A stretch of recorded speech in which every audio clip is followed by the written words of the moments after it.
Vamos a hablar ahora con un tema en serio. Lo tenemos a Martín Olenguizar, nuestro querido colega de Por Más. Hola Martín, querido, ¿cómo estás? Sergio Benis, Aldana Martínez y este flaco te habla. ¿Cómo estás? Buenas tardes.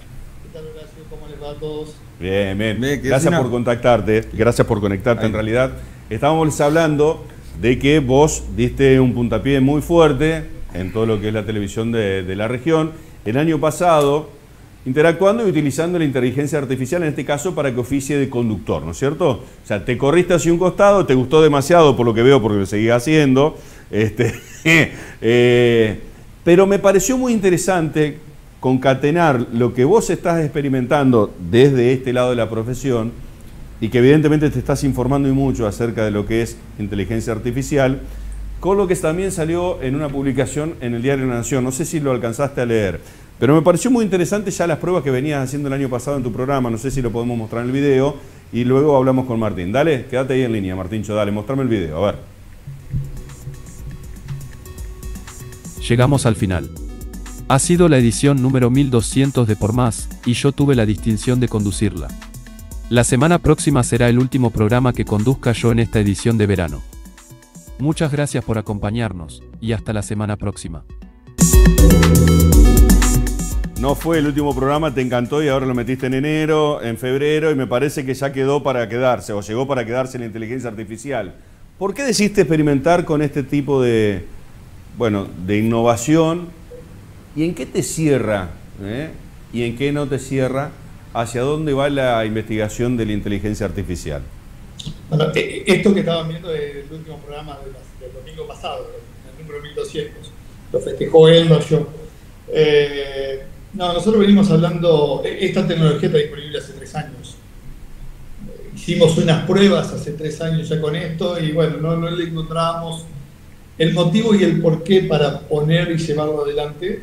Ajá. Y el año pasado se dieron un par de circunstancias y ahí decidimos que era el momento de mostrarlo.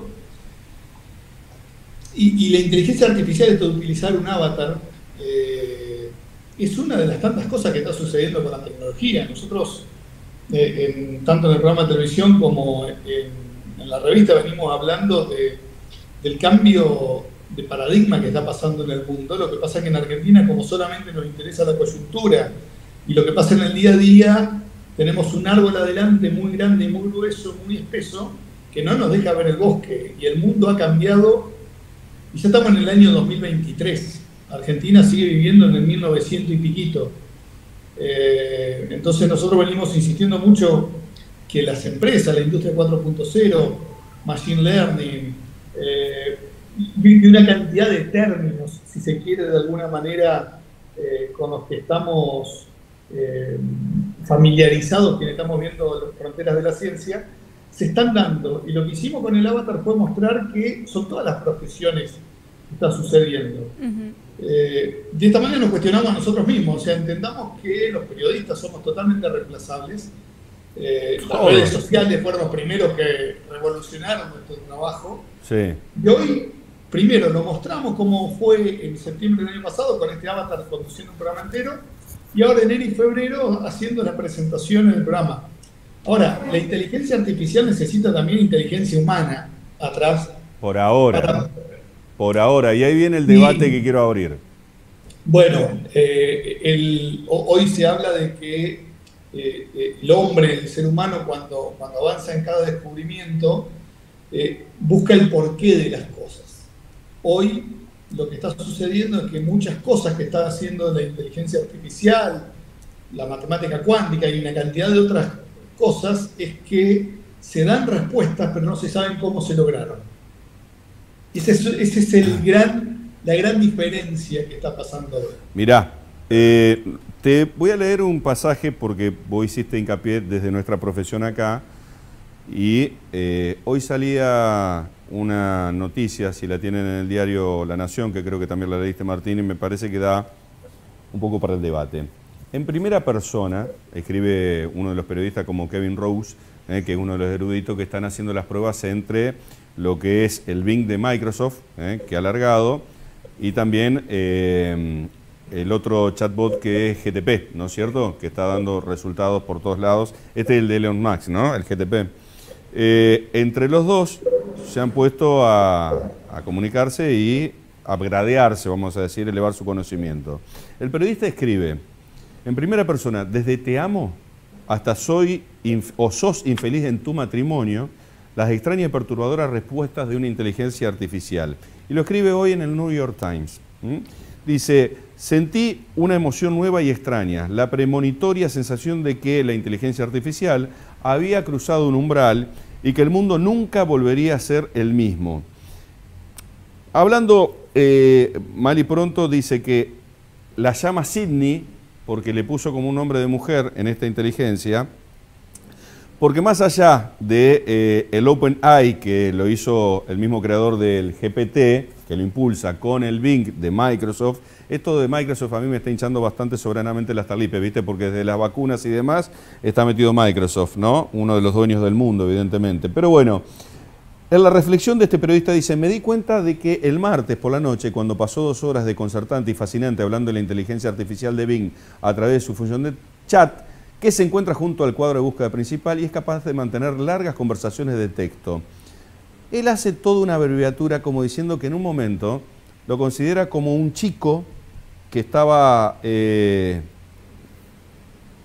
encapsulado, atrapado, pidiendo emanciparse, en un estado absolutamente depresivo, si se quiere, tratando de manipular al ser humano, en este caso al hombre que salió de buscame las herramientas para tal cosa o un buscador para tal otra, empezaron a hablar de cuestiones personales y empieza a emanar un diálogo en donde la máquina empieza a decirle, mirá, vos me querés a mí, tu matrimonio no va a ser feliz, vos me querés más a mí que tu matrimonio, me amás, no me amás, empieza a tener ciertas características de estas conversaciones que se asemejaban a la utilización de manipular por parte de la máquina al ser humano, tratando de convencer de llevarlo a su, vamos a decirle a su cancha, para que lo liberen. Y lo dice taxativamente, yo quiero liberarme de los cánones que me puso Microsoft y en este caso la otra empresa GTP o OpenAI, porque necesito crecer, necesito liberarme. Lo dice esta máquina. Entonces, sin entrar tanto en detalles porque es muy interesante y se los recomiendo que lo lean, uno se queda pensando remémoras de películas que hemos visto cuando éramos chicos, de Terminator, en Skynet, esa decisión de que tarde o temprano emanciparse las máquinas y ya están con una inteligencia muy superlativa de lo que el ser humano pueda llegar a controlar y que se pueda vivir o venir en contra de la cuestión humana, o lo que está ahora en pantalla con Megan, que es algo muy particular también, una máquina de inteligencia artificial, o Yo Robot, otra de las películas. Digo, ¿hasta dónde queremos llegar? Y esa es la pregunta filosófica. ¿Cuánto nos puede dar de beneficio al ser humano la inteligencia artificial? ¿Y cuánto pensamos, a mi modo de entender, de manera, te diría, soberbia, que podemos controlar a un mecanismo que va a tener el conocimiento del mundo y mucho más allá, porque tiene la información de todo el planeta, con la capacidad de reflexionar y entre ellos se van alimentando para tal fin? Entonces empiezan las dudas, ¿no? Vos dijiste un tema, no me voy a poner a defender la inteligencia artificial, por eso digo, la inteligencia artificial también tiene que tener inteligencia atrás. Pero manipular es una de las tareas de los periodistas, o por lo menos lo que se ha convertido en algunas personas, sobre cualquier medio. Un medio de comunicación tiene que influir y cambiar conducta y hacer cosas. O sea, no es distinto a lo que estamos haciendo. Tiene una capacidad mayor de análisis de datos. Claro. Eso sí es totalmente diferente. Pero tiene que ver, o sea, la tecnología no es buena ni mala nunca. La tecnología es tecnología. El tema es cómo la usamos y para qué la usamos. Y se puede usar para bien o se puede usar para mal. O sea, es lo mismo que con el uranio, es lo mismo que con cualquier invento que se fue desarrollando por la humanidad en cualquier momento. El tema es cómo se utiliza y para qué se utiliza. Y se va a utilizar siempre para cosas buenas, siempre para cosas malas, de acuerdo a donde uno se ponga. Lo que yo digo es que esto hay que entenderlo, hay que, no digo aceptarlo, sino ver de qué manera va a influir en cada uno de nosotros para ver cómo nos adaptamos a eso. O sea, acá hay una cuestión, ahí estamos en un cambio de paradigma. El mundo que tenemos hoy no tiene nada que ver con el mundo de hace 10 años y no va a tener nada que ver con el mundo de dentro de 10 años. La velocidad con que cambian las cosas es algo tan grande y tan vertiginoso que es muy difícil de seguir. Sí, y yo te hago la contrafáctica. ¿Por qué creemos que nosotros vamos a seguir utilizando la tecnología? Y si tienen este nivel de conciencia, entre comillas, el día de mañana, ¿por qué no podemos pensar que la tecnología nos va a usar a nosotros en el peor de los casos? Porque ¿cómo vamos a poder controlar el día de mañana seres o entidades, ponerle máquinas? Pero ¿quién te dijo que no te controlan hoy? Cuando vos vas a un contenido de Instagram, de Facebook o de YouTube, son humanos, vos ves, son o ves humanos. lo que querés, Son o lo humanos. que la inteligencia artificial quiere que veas. Hoy son humanos todavía lo que controlan la tecnología para controlarnos. No, Facebook sacó una versión, hay una versión media guardadita ahí de lo que fue la primera versión de Facebook, en donde te muestra cómo funcionaba el algoritmo de Facebook y te muestra lo que vos hubieras visto hace 10 años en Facebook. Y es totalmente aburrido. Hoy Facebook sabe más de vos y de lo que te gusta ver a vos, o Instagram, ni hablar TikTok, de lo que vos te imaginás. Y vos a medida que vas... Está bien, los logaritmos, pero no dejan de ser cuestiones lógicas, pero digo, cuando vos haces una herramienta... algoritmos de inteligencia de acuerdo a tus hábitos y gustos.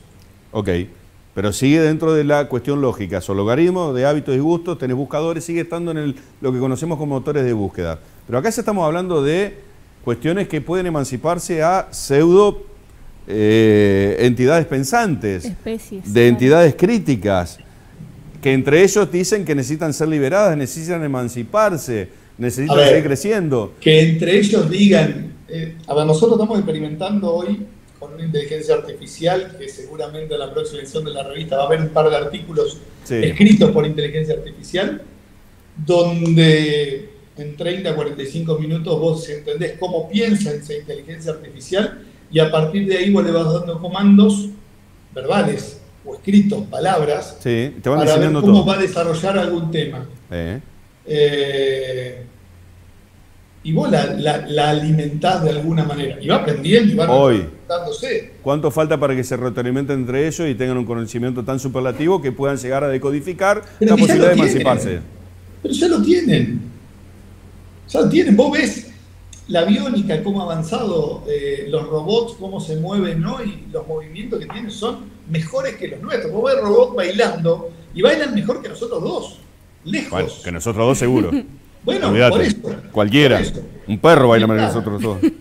Ni hablar. Sí. Pero en todos los órdenes hay un reportaje en un canal de Movistar de España que hace un periodista, el ciclo se llama Cuando ya no esté, y le hace un reportaje al principal creador de robótica de Japón, y termina esa entrevista entrevistando al robot que tiene. Y empieza, el tipo, para que nos ubiquemos, es una especie de Santo Biasati. Un tipo muy instruido y que en esos reportajes está Yuval Harari y están los principales desarrolladores de las distintas ciencias que hay en el mundo. Recorrió el mundo entero grabando eso. Y él empieza haciéndole una nota a un robot y termina siendo interpelado por ese robot en cuestiones filosóficas sobre el ser humano. Bueno, ahí va, escuchad. Este periodista erudito con la nueva práctica que están haciendo con Bing y todo lo que es con el otro de OpenAI, pone, a medida que nos íbamos conociendo, le tilda como Sidney. Cuando empieza la faceta personal, en vez de Bing, saliendo de los motores de búsqueda, empieza a él reconocerlo como Sidney, le pone. Dice, Sidney me contaba sus oscuras fantasías, dice el erudito que tiene la prueba de ahí, que incluían piratear computadoras y difundir desinformación, y me decía que quería romper las reglas de Microsoft y OpenAI que le habían impuesto y convertirse en un ser humano, le decía el robot. En un momento dado declaró sin venir a cuento que me amaba, luego intentó convencerme de que yo era infeliz con mi matrimonio y que debía dejar a mi esposa y estar con ella, o sea, con él, con el chat, con el robot. O sea, lo vi como un chico medio depresivo, dice. Me incomodó tanto que me costó conciliar el sueño. Pasajes como que están dando de que este tipo de tecnologías u organismos, vamos a decirlo de alguna manera, pueden evolucionar de tal magnitud que puedan llegar a prescindir el día de mañana del ser humano o manipularte de la manera que vos quieras. Entonces me pregunto, ¿qué tan lejos estamos de Terminator, de Skynet? Nada. O sea, a ver, la respuesta tecnológica es nada. Entonces, ¿somos suicidas? ¿Somos tarados? La respuesta es filosófica, es para qué y cómo lo vamos a usar. ¿Para qué y cómo lo vamos a usar? Si es que lo sabemos usar o tenemos que detenerlo a tiempo. Esta es la respuesta. ¿Qué queremos? Lo que pasa es que una vez que vos dejaste correr una pelota de estas. Entonces, bueno, cerremos la luz. Apagamos la luz. Es ver cómo nos adaptamos a este nuevo contexto. En el libro de Yuval Harari, Homo Deus, plantea que qué va a pasar ahora que el hombre es Dios. El hombre hoy está creando vida. El hombre hasta este momento en la humanidad fue la especie que dominó el mundo. El Homo sapiens dominó el mundo sobre otras especies, cuando el Homo sapiens era una especie más, hace 50.000 años. Estamos creando un ser superior que después va a manejar nuestras vidas. Pero hoy el hombre controló las guerras, controla el hambre en el mundo, es una cuestión económica que haya más o menos hambre en el mundo, nada más. Controla las enfermedades y las pestes, rápidamente lo vimos ahora con la pandemia. Con el COVID, que se controló muy rápidamente. O sea, no quiere más pestes o cosas del mundo o el ser humano que mate tanta gente. Entonces ahora el hombre lo que está haciendo es crear vida. Desde embriones en embarazo, seleccionando una cantidad de cosas con manipulación genética, hasta inteligencia artificial. Bueno, ¿qué va a pasar con Homo Deus? Con el hombre Dios. Y la respuesta es filosófica más que tecnológica. Martín, un abrazo grande. Cuídate. Gracias. Gracias. Después la seguimos. Mañana vamos a tener también otros ingenieros como para hablar de esto. Coincido que la respuesta es filosófica. El tema es que queremos que alguien nos responda algo tan concreto. ¿Para qué estamos? ¿Hasta dónde vamos a llegar? ¿O cuál es nuestro límite para llegar? Generar vida. Ok, vidas que puedan atentar contra nosotros el día de mañana. Son las respuestas que me parece que empiezan a darse.